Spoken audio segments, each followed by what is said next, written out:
My name is Billy Boy Arnold, and that means I sing nothing but the blues.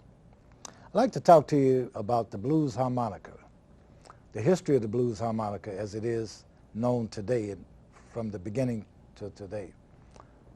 Well, in the beginning of the blues, there was only two main instruments in the blues music, and that was the piano was number one, and then the guitar came along. At that time, the guitar was not electric, it was acoustic guitar, and guitar players could come around and play house parties too. So there was only two main instruments in the blues music, was the guitar and the piano being number one, guitar being number two. Now the harmonica came into prominence in 1937 when John Lee Williamson, Sonny Boy Williamson, the original Sonny Boy, recorded a song called Good Morning Schoolgirl for RCA Victor's Bluebird label. This is where the harmonica made history. Good Morning Schoolgirl was a smash hit all over the country. In fact, Big Joe Williams said that Sonny Boy went over all the blues singers that were recording at that time. So he surpassed everybody when he made Good Morning Schoolgirl. I'll show you the popularity of Good Morning Schoolgirl. Muddy Waters tried to play the harmonica. Jimmy Rogers tried to play the harmonica. Eddie Boyd tried to play the harmonica. See, when he came out with something different and original, everybody wanted to jump on it because it was what was happening. Now there were two other great harmonica players who hadn't appeared on records at the time. And one was Rice Miller, Sonny Boy number two, and Big Walter Horton. I think Big Walter made a record in 1938. And when I heard that record, I didn't know who it was, but I knew that was not no ordinary harmonica player. I said, who's that guy on the harmonica? He's great. So I found out that it was Big Walter Horton. But Rice Miller, Sonny Boy number two, had not made any records. In fact, he was a very good friend of John Lee Williamson. He used to come to his house in Jackson, Tennessee. And John Lee Sonny Boy Williamson lived in Helena, Arkansas around 1938 for a couple of years. I don't know whether he met Rice Miller there, but anyway, they became good friends. When Sonny Boy made Good Morning Schoolgirl, Rice Miller used to visit him in his home. So in the hands of Sonny Boy Williamson, the harmonica became the third instrument of the blues. Another harmonica player came on the scene, a young fellow, Marion Lil Walter Jacobs. Lil Walter came to Chicago in 1947.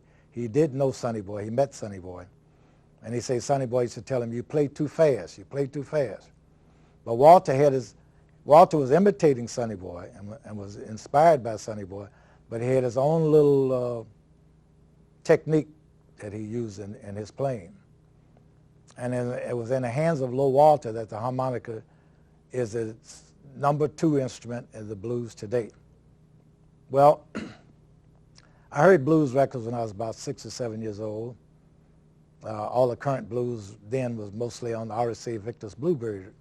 There was Dr. Clayton, Memphis Slims, Sonny Boy Williamson, Memphis Minnie, Big Bill Broomsey, Jazz Gillum, Arthur Big Boy Crudup.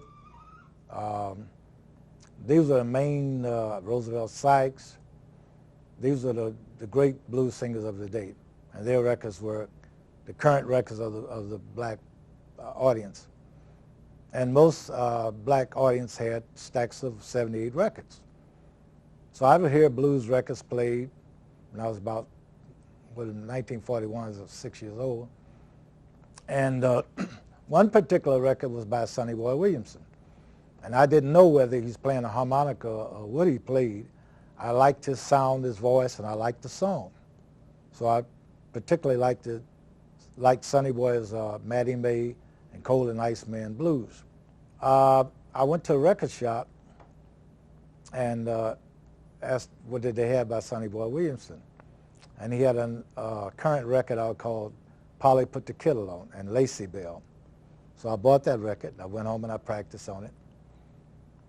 And I was practicing on the record, and my father was talking to my mother, and he said, that guy came in Club Georgia the other day. So I was listening. I said, gee whiz, you mean Sonny Boy lives in Chicago? He said he came in Club Georgia and he started singing, and everybody was hollering, hey, Sonny Boy, and throwing money to him. So I knew that Sonny Boy lived in Chicago. So by that time, this desire was getting stronger and stronger, a burning desire to learn how to play the harmonica. So I went out and bought more records by Sonny Boy. At the time, Sonny Boy had 8 or 10 titles in the record shops all over the city. So I went out and bought as many records as I could by Sonny Boy, and I practiced on them. So one Saturday, I worked in my uncle's store at 31st and Giles, and I saw a guy pass with a guitar. So I ran outside and I asked him, hey, do you know Sonny Boy? He said, yeah, I know Sonny Boy. He said, Sonny Boy lived at 3226 Giles, only a block from the butcher shop. So I rushed back in and I wrote that address down. And I got up some courage and I went by Sonny Boy's house. He wasn't at home. So then I got my cousin the next week, went by again, and he wasn't at home. So I said, every Saturday, me and my cousin and another friend, we would go to the show. I said, well, let's go by Sonny. If you guys go by Sonny Boy's house with me, then we can go to the show later. They said, no, let's go to the show and then we go by Sonny Boy's house. So we got out of the movie that Saturday about 4 o'clock, and we took the L down to 33rd Street and walked over to Sonny Boy's house. Now, we didn't know him, never seen him before. So we rung the bell. This very dark-skinned, well-dressed man came to the door. He had a lot of hair on his head. And he said, can I help you? I said, we want to see Sonny Boy. He said, this is Sonny Boy. I said, we want to hear you play your harmonica. He said, come on up. I'm proud to have you all. So I said, Sonny Boy, I want to know how you make the harmonica say wow, wow, wow. So I said, I had a lot of double reeds and chromatic-like harmonicas, you know. So he laughed at those when he saw it. And he said, I said, well, let me see your harmonica, Sonny Boy. So he asked his wife, where's my harps? And he had it was in his suit pocket, you know, his coat. So he pulled 2 Marine Band harmonicas out of his pocket. And they were well worn, you know, they had been really played. And I looked at that and I saw that he played a Marine Band. And then he started showing me how to choke it. They call it bending the notes, but at that time, all the black guys used the term choke. Which, when you choke a harmonica, that's how you choke a harmonica, when you get the blues sound. So Sonny Boy started showing me how to choke the harmonica. And I said, Sonny Boy, I can play just like you when you play your records. So he put his record on, and I stood there and I was playing the harmonica. I couldn't choke it, but I thought I was sounding just like him. And he laughed because I knew all the words in the song. And he told me, he said, you're going to be better than me. And he said, he started showing me again. He said, to choke the harmonica, you place your tongue between the notes 1 and 2 and draw. So that was how I got into the blues harmonica. It was the harmonica that inspired me to want to play the blues. I wanted to be like Sonny Boy. I know how to play the blues and sing like Sonny Boy.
Sonny Boy Williamson was the most popular of the harmonica players on records.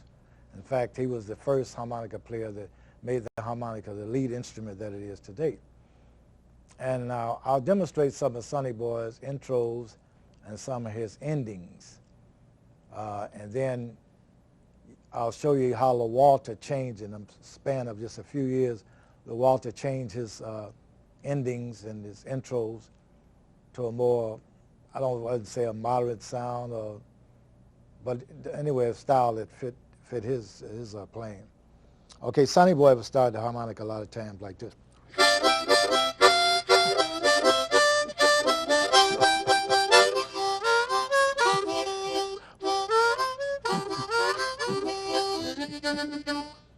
Now, what Sonny Boy did, when I was at his house, he told me he played with his tongue.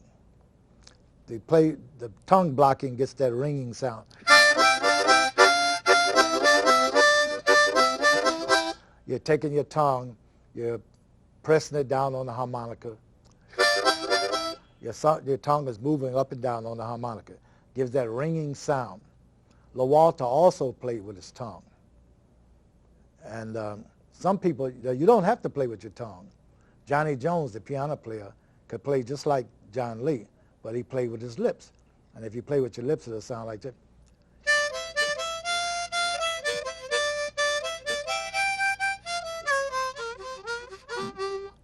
So you can play with your lips, or you can play with your tongue, but the most effective way is playing with your tongue, which gets that ringing sound.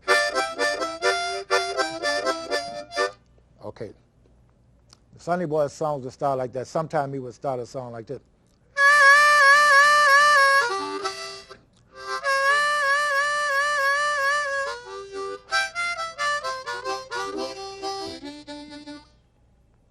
And sometimes he start a song like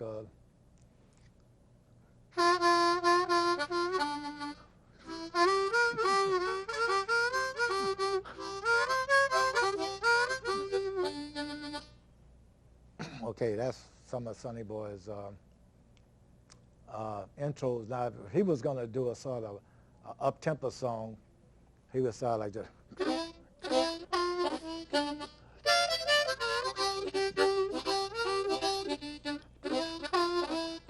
All he's doing is running the tongue over 1 and 2 and moving it. You're moving the harp in your mouth. Once you learn how to choke the harmonic, if you want to play blues, you learn how to do like this. I'm playing a C harmonic and I'm sucking in between 1 and 2. On number 2, you're sucking in, pressing your tongue. You're drawing in. Now that's how you choke the harmonica. Once you learn how to choke harmonica, if you can do that, then you just move the harmonica in your mouth down to number 5. And you also suck in. And then go up and down.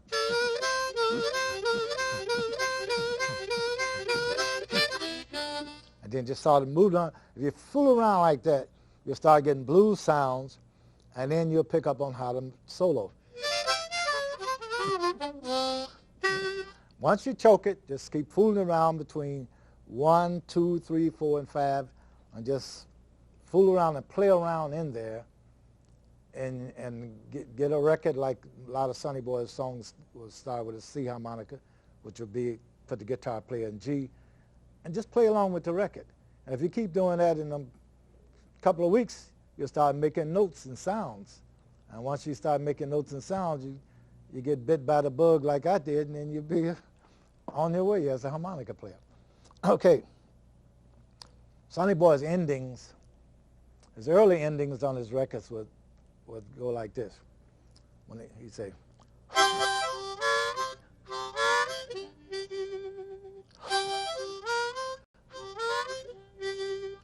and then sometime he would say,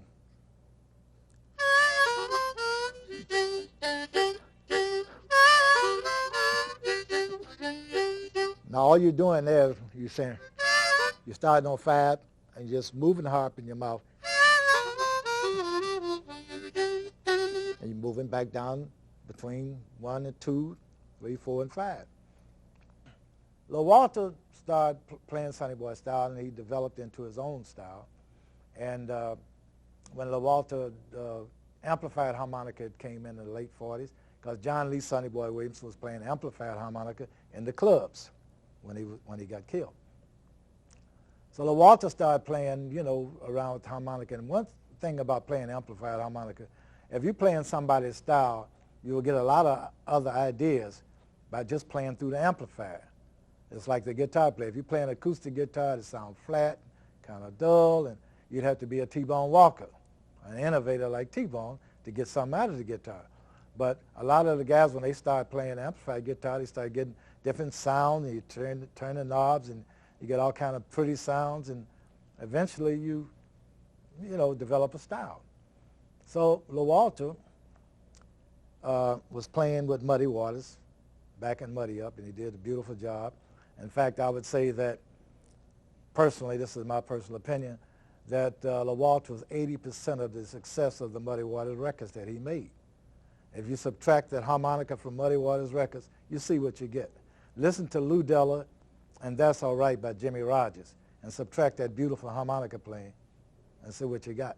Not that Jimmy's not good, I'm not saying that, but Walter was so brilliant, such an outstanding harmonica player, that he did something for the records. And a lot of guys didn't want him on their records because he overshadowed them. The people would buy the record because of the harmonica. So when Walter was recording with Muddy, all the black audiences that was buying Muddy's records thought Muddy was playing the harmonica. They would come to the record shop, oh, that Muddy Waters sure can play that harmonica. So Muddy them found out about this because people thought Muddy was the harmonica player, and Chess started putting on Muddy's records Muddy Waters and his guitar, because everybody thought that was Muddy playing that beautiful harmonica. So Walter had made a name for himself. In fact, when Walter was playing with Muddy, if he was 10 minutes late coming to the bandstand, the crowd was waiting for Walter. When he hit the bandstand, everybody started hollering. He was so good on the harmonica. So Walter made, as I said, Sonny Boy's turnarounds were like this. That was his style in the 1947, 48 Walter style. That was his turnaround Walter would make. Junior Wells would do it. And it's still a hip thing to do today. I really like that turnaround. And Walter played acoustic harmonica on Muddy's records. One thing Walter brought to the blues was he started playing the A harmonica, which put the guitar player in E. And he played mostly in the second position. And he played in E, he played a B-flat harmonica. Harmonica would put the guitar player in F. And whereas Sonny Boy played in G mostly, and Sonny Boy's early records was in the key of C, and C and F, C and E.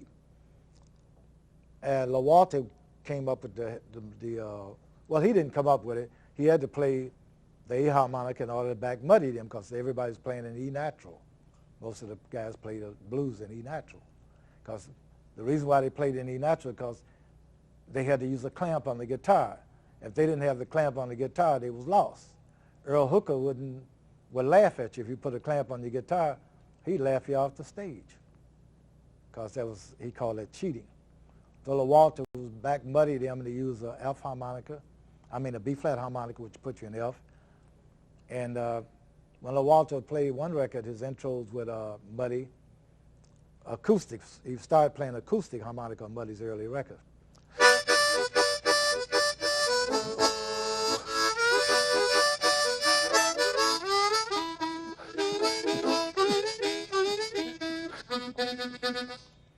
Now if you listen to that, you can see where it derives something from Sonny Boy's style. But he had his own turnaround, his own licks. He wasn't playing Sonny Boy note for note. He had his own thing going on the harmonica. And I say before, his turnaround was when he played the up-tempo numbers like that, and on his slow numbers he'd say,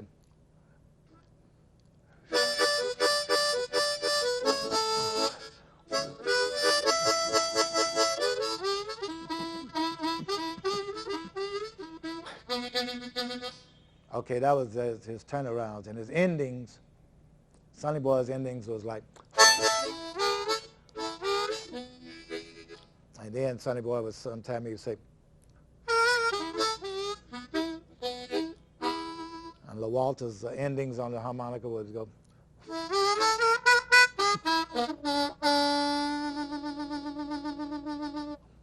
So he had his own technique. He was younger. And one time I was at a girl's house when LaWalter and Muddy was going real strong. And she said, LaWalter sounds like a hipped-up Muddy Waters. And that's true. LaWalter was just a hipped-up Muddy Waters. And LaWalter was very popular with the black audience, especially in the South. LaWalter stayed on the road. He was the hottest thing out there because LaWalter's records had a beat. Muddy's records was boom, boom, boom, boom, boom. The older people liked Muddy. And Wolf's was slow. Walter's record.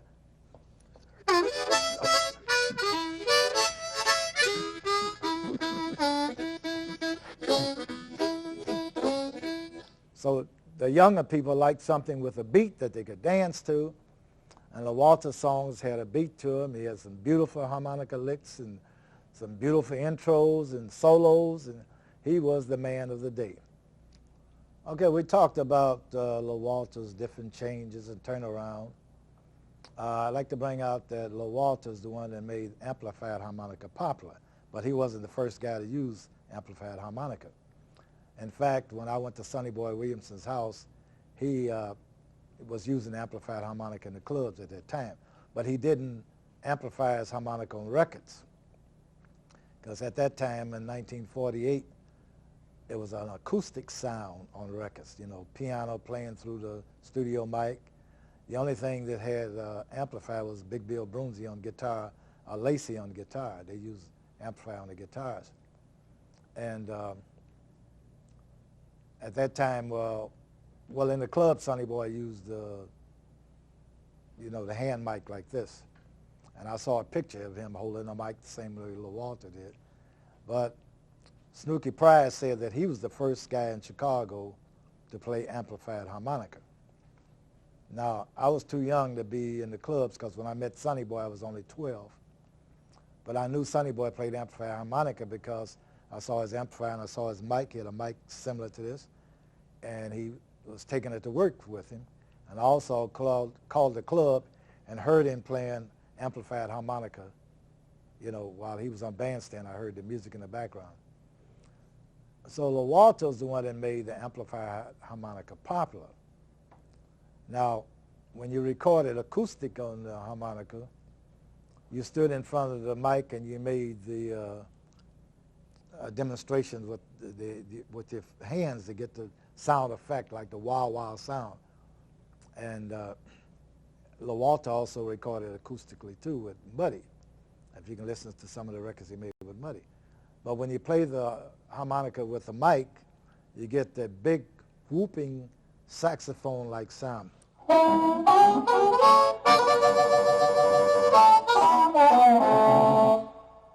That's what the amplified harmonica. Now you do the same thing without them.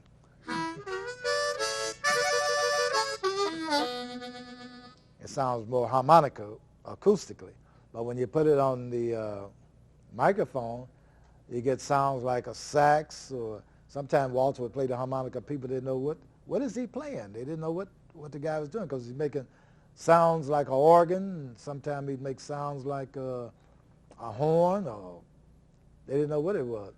Now, LaWalter's the first person that I know that did this with the harmonica. LaWalter did that.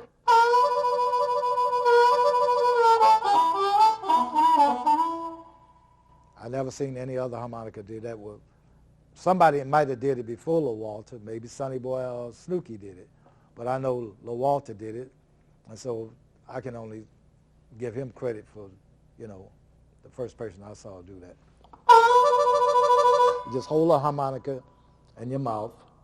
Now, some people, you shake their head. A lot of these guys I've seen how to say, but you just move the harmonica. You don't have to shake your head.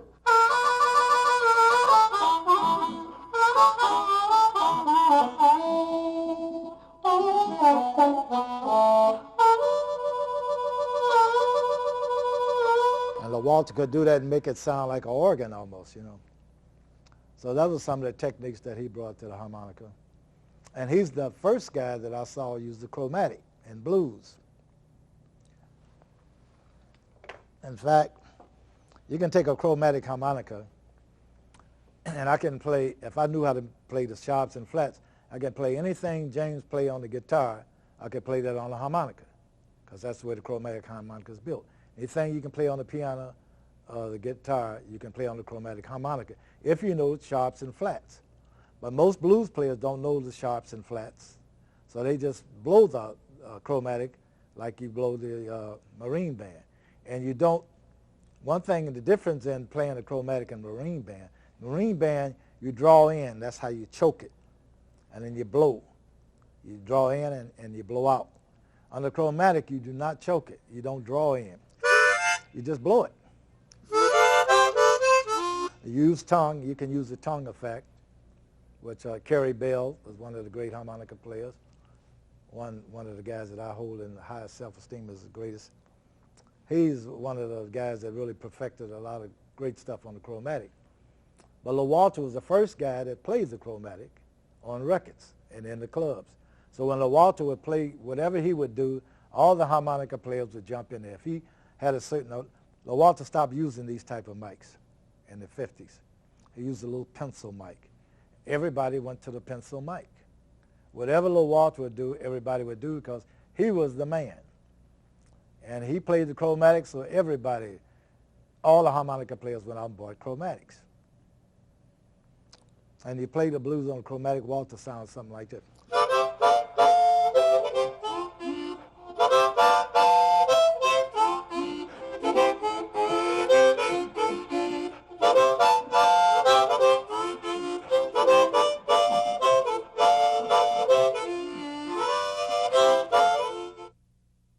Okay, we're going to do a demonstration of a Lil Walter type of boogie and the key of E natural, A harmonica in the second position.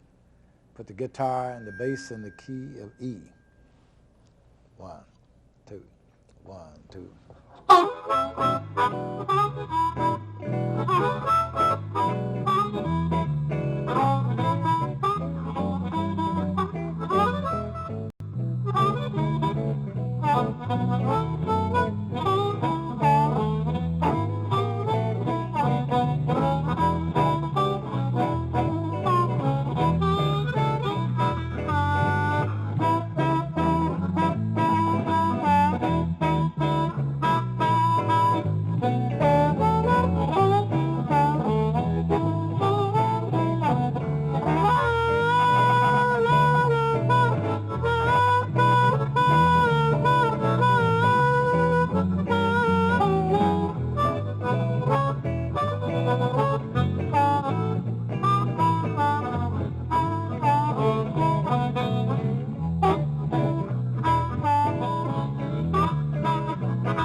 Okay, we're going to talk about the Bo Diddley beat.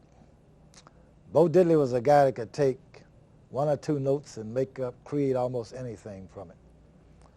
He was known to play a song with one or two notes in it and be very creative with it. So to play the Bo Diddley beat, I'm associated with the Bo Diddley beat because of I Wish You Would. I made I Wish You Would, and everybody associate me with the Bo Diddley beat. But here's a little thing. This is my own creation. This is my own creative beat that's similar to the Bo Diddley beat to give you an idea, and the harmonica, what you could do on the harmonica. This is a C harmonica, played in the second position. Put the guitar player in G.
Okay, this time we're going to play a slow blues in the key of D.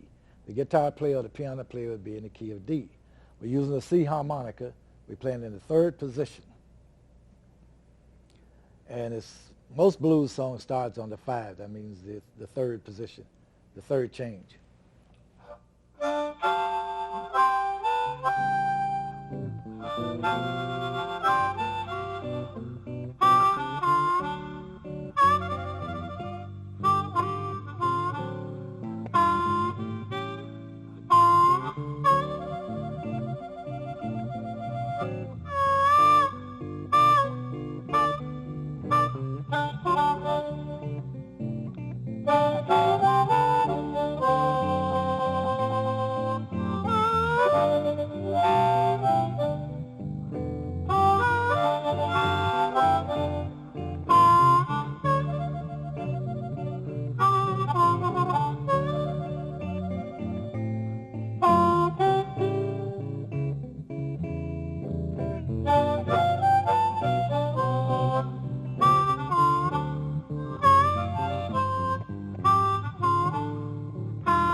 Okay, when you play a 12-bar solo, you play the 1, you go to the 4, and you go to the 5, and back to the 1 out. So when you're playing the harmonica, it's the same thing you do on the guitar. You play the positions. Because you have to play the positions unless you're doing a thing like we demonstrated on the Bo Diddley thing, where you don't go to the 1 or you don't go to the 4. I mean, you just stay on the 1 and just play a couple of notes. But when you're playing a 12-bar blues, you have to make the changes with the guitar or the piano. For instance, like a solo, a blues solo would go like this.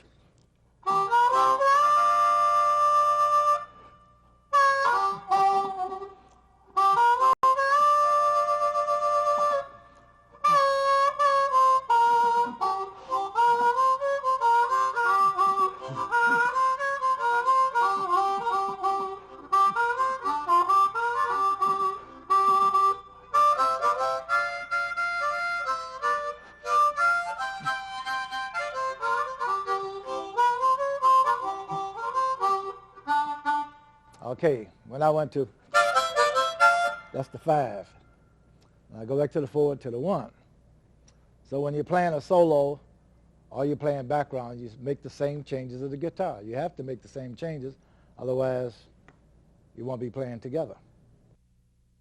Okay, we're demonstrating that playing the harmonica, I'm playing a C harmonica, which will put the guitar player in the key of G. And we're playing in the second position. So if you get a record, a blues record, and you want to learn the changes in them, you want to follow it, you can just play one note for 4 beats. Now, if the first change, we'd use the second note drawn in. That's the number 1 chord. Then you will need, for the number 4 chord, you use the third note drawn in.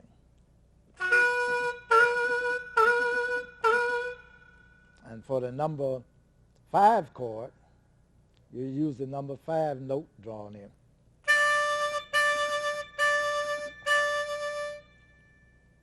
Three, 4.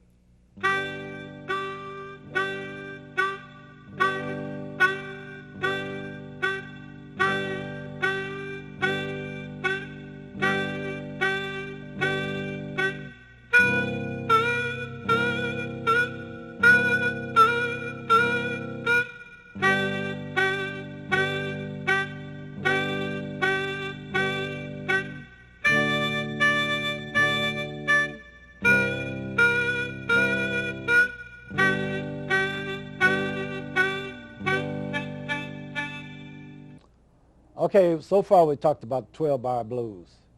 Most blues are 12-bar blues. But this time we're going to talk about the 8-bar blues. Now, some of the most famous blues recordings that were ever made were 8-bar blues. Namely one, Key to the Highway. Another one that's called Worried Life Blues. These were both 1940 jukebox winners for RCA Victor's Bluebird label.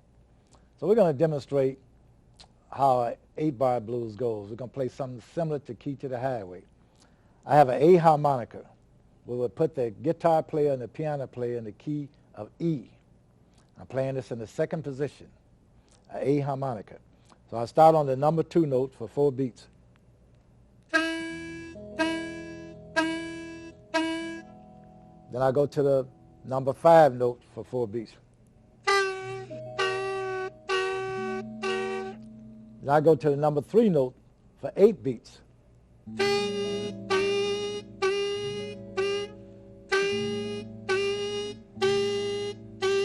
Then I go to the number 1 for 4 beats. I go back to the number 5 note for 4 beats. Then I go back to the number 1 for 4 beats. I go back to the number 5 for 4 beats. And I go back to the number 1 for 4 beats. And there you have the changes of 8-bar blues.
talk about the blues, we usually feel something sad.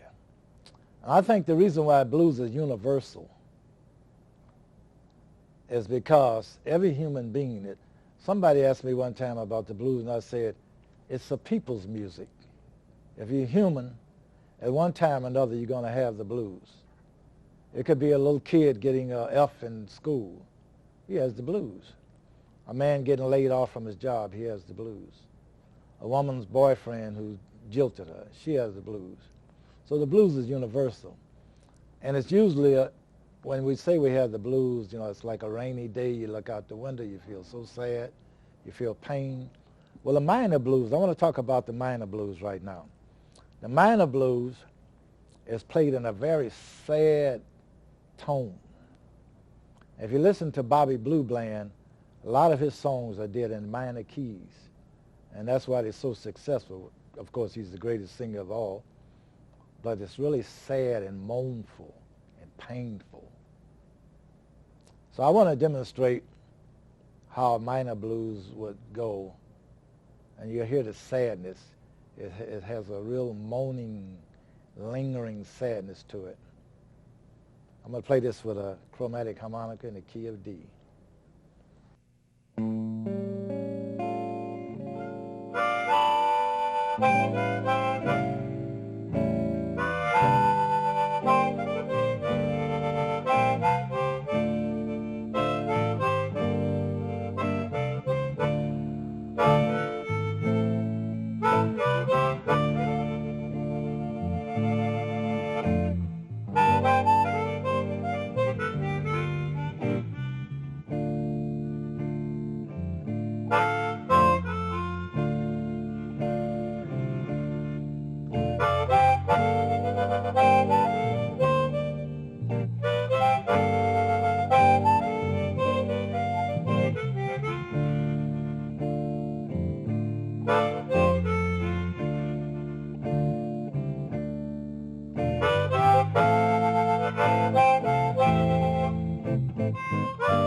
Okay, we're talking about the minor scale, the minor blues. This is a chromatic harmonica in the key of C, which will put the guitar player and the piano player in the key of D. You start on the fifth change, which would be the seventh note. You blow in on the seventh note. And you get the second change on the third note.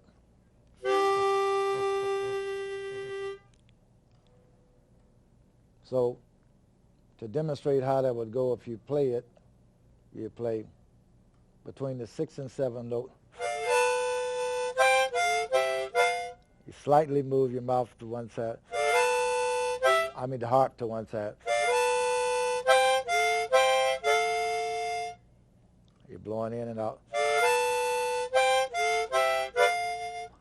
Twice.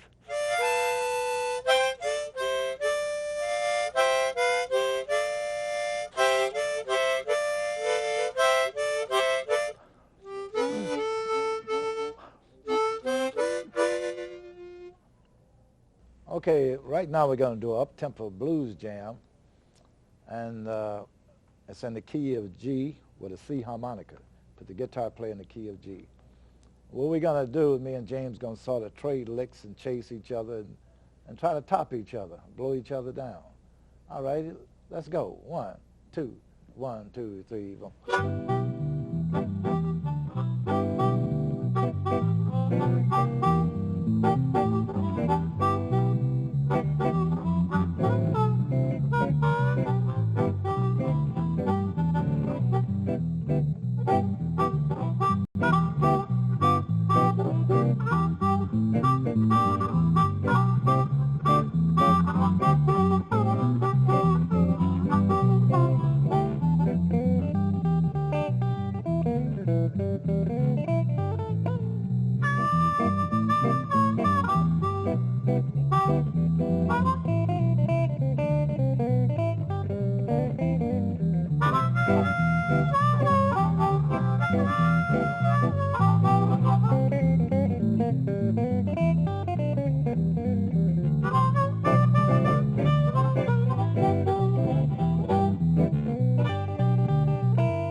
Okay, we've demonstrated some things on the harmonica about how to play the blues, different forms of blues, what blues is all about.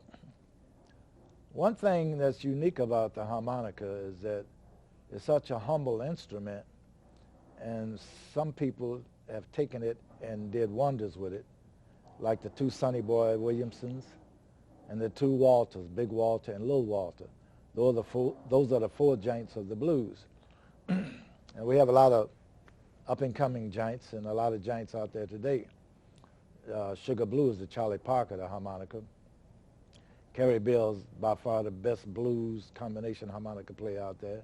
Billy Branch, James Cotton, Kim Wilson, just a host of the people out there. Mark Humble, all of these guys are giants in their own way with the harmonica. But one thing about the harmonica, it makes you want to, it's a challenging instrument. You want to take the harmonica and beat the next guy. And the reason why most people pick up the harmonica is because if this guy like Little Walter or Sonny Boy Williamson or Sonny Boy Williamson #2 or Big Walter can do that on a harmonica, I can do it too. At least I want to try it. So it's a challenging instrument. It makes you, say, we'll get in there and I want to beat this guy. If he can do it, I want to be better than him. A lot of people play the guitar, but they just play it because they want to play it. But the harmonica is an instrument that it does something to you. You hear those beautiful sounds coming out this little humble instrument. So how does a guy make that harmonica sound like that? Now, how you do that, be true to your goals. Stick to your goals. Be true to your goals. Play your harmonica every day. And who knows? Might be another Little Walter, another Sonny Boy Williamson, another Sugar Blue. Thank you.